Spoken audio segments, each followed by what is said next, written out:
السلام علیکم ورحمت الله وبرکاتو. محترمو سامعینو، زموږ د نن ورځې د حدیث موضوع ده د غیبت بیان.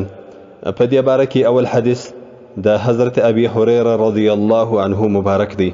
د حدیث روایت مسلم شریف کړی دی. دی فرمایي چې د الله رسول صلی الله علیه وسلم فرمایل چې تاسو پوهیږئ چې غیبت څه ته وایي. دی مبارک فرمایي چې صحابه کرامو په جواب کې ورته چې الله او د هغه رسول صلی الله علیه وسلم په دې باندې پوه دي، په دې خبر دي چې غیبت څه ته وایي.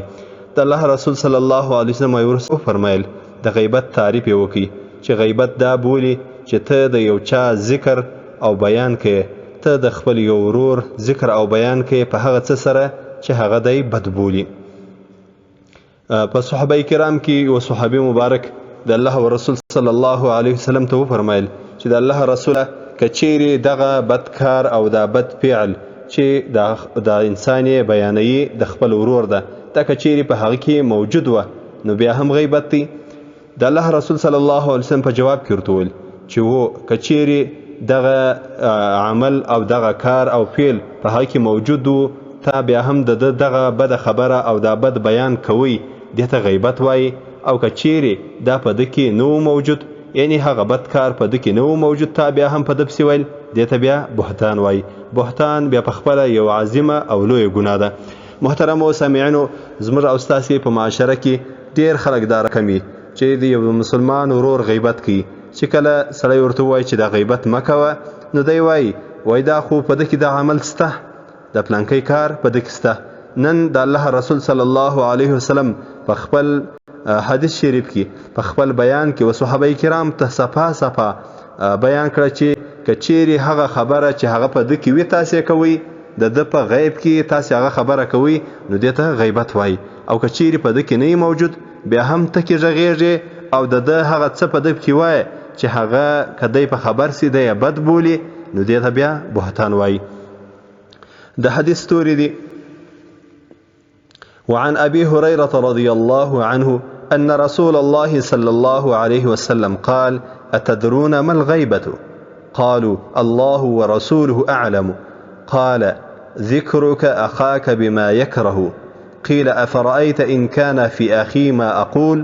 قال: إن كان فيه ما تقول فقد اختبته، وإن لم يكن فيه فقد بهته. ده حديث رواية مسلم شريف کړی دی. د حدیث لمبر دی 2509. محترمو سامعینو، د صفحې لمبر دی 1013. په دې باره کې بل حدیث چې هغه بیهقي را نقل کړی دی او دغه رقم د احادیث و نور کتابو هم د هغه حدیث روایت کړی دی. د حدیث راوی حضرت ابي سعید خدری رضی الله عنه مبارک دی. دغه رقم حضرت جابر رضی الله عنه مبارک دی. دی دواړه مبارکان فرمایي چې د الله رسول صلی الله علیه وسلم فرمایل: الغیبة اشد من الزنا. غیبت در زنا هم سخت دی. چې څوک د یو چا بد بیانوي، په یو چا کې غږیږي، په یو چا پسې خبرې کوي، دې ته غیبت وایي. دغه غیبت دا سخت دی، د ګناه په اعتبار باندې در زنا.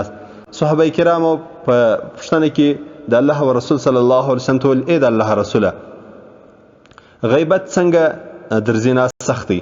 ځکه غیبت خو یو عامي خبرې دي او زنا خو یو عظیمه او لویه ګناه ده چې سړی د یو نامحرمه او پردۍ ښځې سره یو ځای سي، په یو ناروا تعلق باندې سړی د یو ښځې سره یو ځای سي، د پردۍ ښځې سره یو ځای سي. دغه زنا خو ډېره عظیمه او لویه ګناه ده. نو غیبت څنګه د زنا سره برابر دی؟ د الله رسول صلی الله علیه وسلم یې وجه ورته وویل چې غیبت هم در زنا هم سخت دی. ځکه یو سړی چې کله زنا وکړي، در زنا وروسته دی د الله جل جلاله دربار ته راسي او الله جل جلاله ته د زړه د اخلاصه، د زړه له کومي و الله جل جلاله ته توبه وکړي، رجوع وکړي، الله رب العزت به دغه انسان ته مغفرت وکړي. او کم سړی چې غیبت وکړي، نو دغه د غیبت کوونکی الله رب العزت ته د ګناوي نه معافوي د هغه وخته پورې چې درڅو پورې چې د چا غیبت کړی دی هغه د ته بخښنه وکړي، در هغو پورې الله رب العزت د توبه نه قبلوي، یعنی د توبه نه قبلیږي، ځکه د توبه هغه موقوفه ده په بخښه او مغفرت باندې د هغه انسان د چا چې د غیبت کړی دی. ده حديث توريدي وعن أبي سعيد وجابر رضي الله عنهما قال رسول الله صلى الله عليه وسلم الغيبة أشد من الزنا. قالوا يا رسول الله عليك الصلاة والسلام وكيف الغيبة أشد من الزنا؟ قال إن الرجل ليزني فيتوب الله عليه، وفي رواية فيتوب فيغفر الله له، وإن صاحب الغيبة لا يغفر له حتى يغفر له صاحبه، وفي رواية أنس قال صاحب الزنا يتوب وصاحب الغيبة ليس له توبة. رواه البيهقي. محترم سامعینو دغه حدیث روایت بیهقي کړی دی په شعب د ایمان کې. خو البته یو ډیره مهمه خبره هغه ده چې سړی د یو چا غیبت وکړي یا انسان دی کله نه کله د انسان څخه په ناپامي کې غیبت وسی، کله نه کله د انسان څخه د ډیره درد او د ډیره غصې په خاطر باندې چې یو چا ډیر بد ورسولی، په تکلیف کړی، په عذاب کړی او نقصان ورته رسولی، دی په تنګ ځینې راغلی دی غیبت وکړي. نو دغه غیبت شرعاً د دې علاج څه دی چې کله نا کله سړی غیبت کړي د غصې په حالت کې، د درد په حالت کې، د مجبورۍ په حالت کې سړی راولاړ شي د چا غیبت وکړي، آیا دغه غیبت لپاره شرعاً یو کفاره شته که نشته؟ دا هم د بیهقي په روایت کې حضرت انس رضی الله عنه مبارک روایت کړی دی چې د الله رسول صلی الله علیه وسلم فرمایل چې د غیبت کباره هغه ده چې ته د مغفرت خواست وکړې و هغه چاته چې د چا غیبت تا کړی. یعنی په دنیا کې کله ناکله انسان ضعیف دی. الله رب العزت فرمایي خلق الانسان ضعیفا. الله رب العزت فرمایي انسان ما ضعیف پیدا کړی دی، انسان ډیر کمزوری دی. کله ناکله د دسخه غیبت وسی یا کله د جهل په خاطر باندې د انسان د خپل جهل په خاطر باندې د انسان څخه غیبت وسی. نو دغه غیبت په باره کې د الله رسول صلی الله علیه وسلم فرمایي چې کچېرې دغه غیبت کوونکی راولاړ سي و هغه انسان ته چې د غیبت کړی دی هغه ته د مغفرت خواست وکړي او د مغفرت دعا وکړي، د الله څخه امید دی، د الله د عظیم دربار څخه د امید دی چې الله رب العزت به ودته بخښه وکړي. د الله رسول صلی الله علیه وسلم فرمایي چې انسان دا رقم وایي اللهم اغفر لنا وله، اللهم اغفر لنا وله، اللهم اغفر لنا وله. دا دعا ده، یعنی یا الله ته موږ ته بخښه وکړې، موږ ته مغفرت کړه او دغه انسان ته چې ما غیبت کړی دی ودته بخښه وکړې. الله رب العزت و هغه ټول انسانانو ته بخښه او مغفرت وکړي د چا چې به موږ غیبت کړي، کبم قصدن کړي، کبم سهون کړي، کبم لیش کړي، کبم ډیر کړي، کبم د لیژو خلکو مخته کړي، کبم د ډیرو خلکو مخته کړي.